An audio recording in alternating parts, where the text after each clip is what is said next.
Salam sehat dan salam jumpa dengan Ibu Agnes. Kali ini materi pembelajaran kita tentang pengertian sejarah dan konsep sejarah. Ibu sampaikan bahwa negara yang besar adalah negara yang menghargai sejarahnya. Ini pendapat Insinyur Soekarno, Presiden Republik Indonesia yang pertama. Capaian pembelajaran pada kali ini adalah peserta didik mampu memahami konsep dasar ilmu sejarah yang dapat digunakan untuk menjelaskan peristiwa sejarah, memahami konsep dasar ilmu sejarah sebagai pisau analisa untuk mengkaji peristiwa sejarah, memahami manusia sebagai subjek dan objek sejarah, memahami peristiwa sejarah dalam ruang lingkup lokal, nasional, dan global, memahami sejarah dalam dimensi masa lalu, masa kini, dan masa depan, memahami sejarah dari aspek perkembangan, perubahan, berkelanjutan, dan keberulangan, memahami peristiwa sebagai sejarah secara diakronik, kronologis, maupun sinkronik. Tujuan pembelajaran kita adalah peserta didik dapat memahami konsep dasar sejarah, berpikir kronologis, diakronik, sinkronik, ruang dan waktu, serta perubahan dan berkelanjutan, dan menyajikan hasil pemahaman tentang konsep dasar sejarah, berpikir kronologis, diakronik, sinkronik, ruang dan waktu, serta perubahan dan berkelanjutan, serta menyadari bahwa dirinya adalah bagian dari sejarah itu sendiri.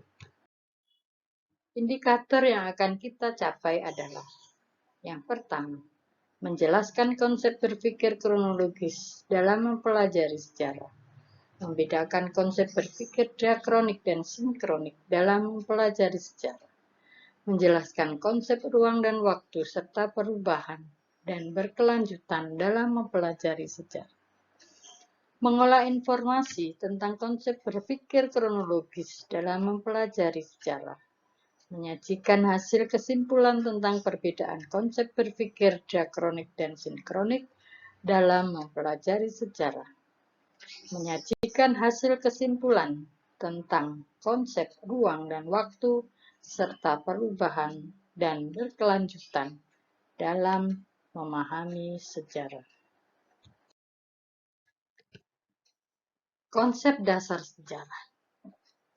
Pengertian sejarah ada ditinjau secara etimologi dan pendapat para ahli. Secara etimologi, ada yang berasal dari bahasa Arab, yaitu sajaratun, yang berarti pohon, yang kemudian diserap dalam bahasa Melayu menjadi sajarah, dan bahasa Indonesia menyerapnya menjadi sejarah, yang berarti silsilah atau keturunan. Menurut Kamus Besar Bahasa Indonesia, asal-usul keturunan atau silsilah, kejadian atau peristiwa yang benar-benar terjadi pada waktu masa lampau, riwayat tambau, pengetahuan atau uraian tentang kejadian atau peristiwa yang benar-benar terjadi pada masa lampau. Sedangkan menurut para ahli, ada menurut Ibnu Khaldun, sejarah sebagai catatan tentang manusia dan peradabannya dengan seluruh proses perubahan secara nyata dengan segala sebab dan akibatnya. Kata kuncinya adalah catatan tentang manusia dan peradabannya.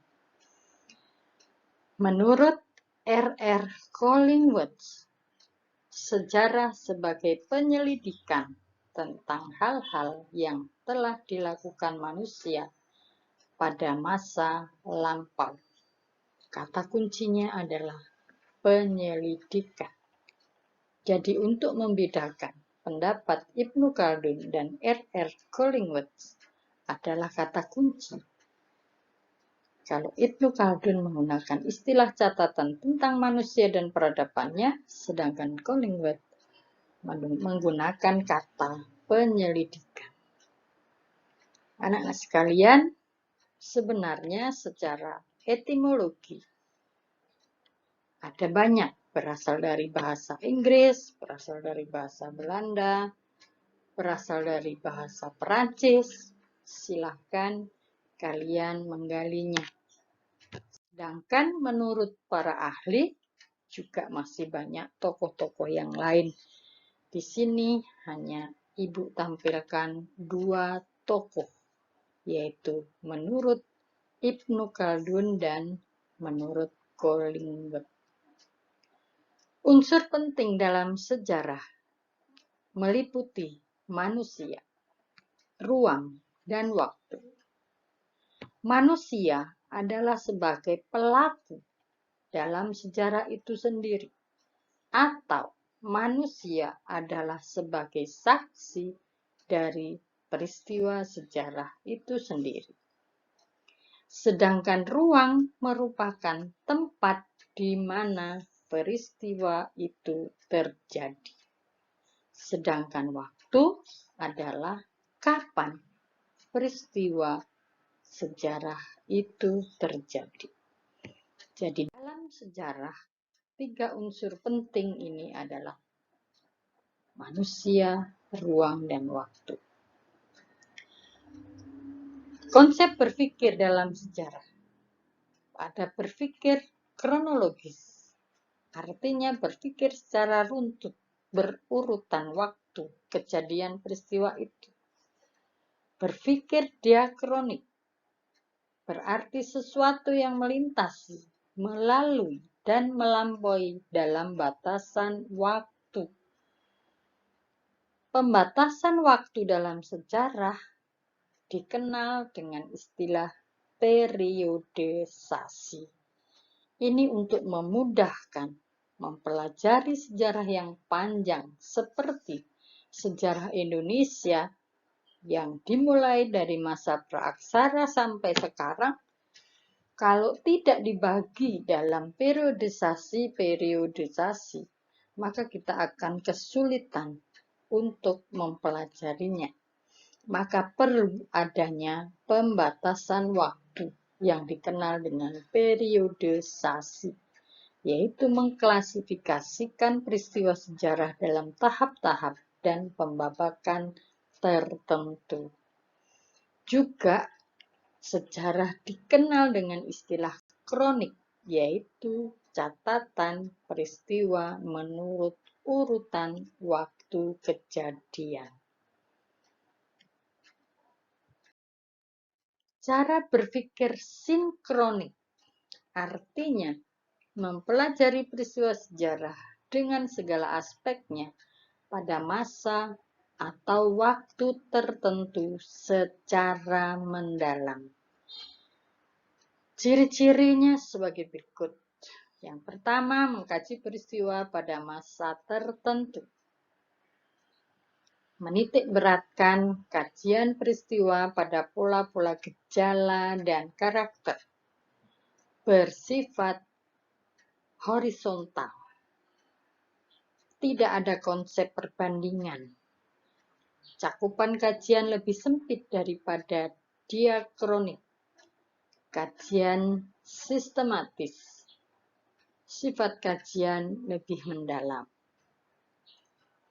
Jadi perbedaan antara diakronik. Kalau diakronik itu menitik beratkan pada waktu kejadian, sedangkan sinkronik menitik beratkan pada kajian peristiwa pada pola gejala dan karakter. Tujuan periodisasi yaitu membuat klasifikasi dalam sejarah sehingga mudah memahami peristiwa sejarah secara kronologis. seperti Ibu sampaikan, bahwa sejarah Indonesia itu merupakan sejarah yang panjang. Supaya lebih mudah untuk memahami sejarah Indonesia, maka dibuatlah periodisasi. Sehingga mudah untuk memahami peristiwa sejarah secara kronologis. Macam-macam periodisasi.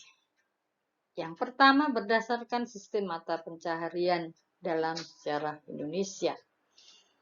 Contohnya ada masa berburu dan meramu, masa bercocok tanam, masa bercocok tanam tingkat lanjut, masa perundagian. Ini berdasarkan sistem mata pencaharian. Sedangkan berdasarkan masa pemerintahan, contoh periodisasinya masa perkembangan kerajaan-kerajaan Hindu-Buddha. Ada dinasti atau Wangsa Sanjaya, Wangsa Selendra, Isana, Girindra, Demak, Pajang, Mataram. Ini berdasarkan masa pemerintahan. Ada terlihat waktu antara tahun sekian sampai tahun sekian. Masa pemerintahan. Kegunaan konsep kronologis, yaitu membuat urutan-urutan peristiwa berdasarkan tahun kejadian. Sehingga rentetan-rentetan peristiwa itu runtut berdasarkan urutan tahun kejadian. Konsep berpikir sinkronik, mengkaji peristiwa. Tadi di atas sudah Ibu sampaikan. Titik beratnya adalah mengkaji peristiwa sejarah yang terjadi pada masa tertentu. Ciri-cirinya, yang pertama, mengkaji peristiwa pada masa tertentu. Menitik beratkan kajian peristiwa pada pola, gejala, dan karakter, bersifat horizontal. Tidak ada konsep perbandingan.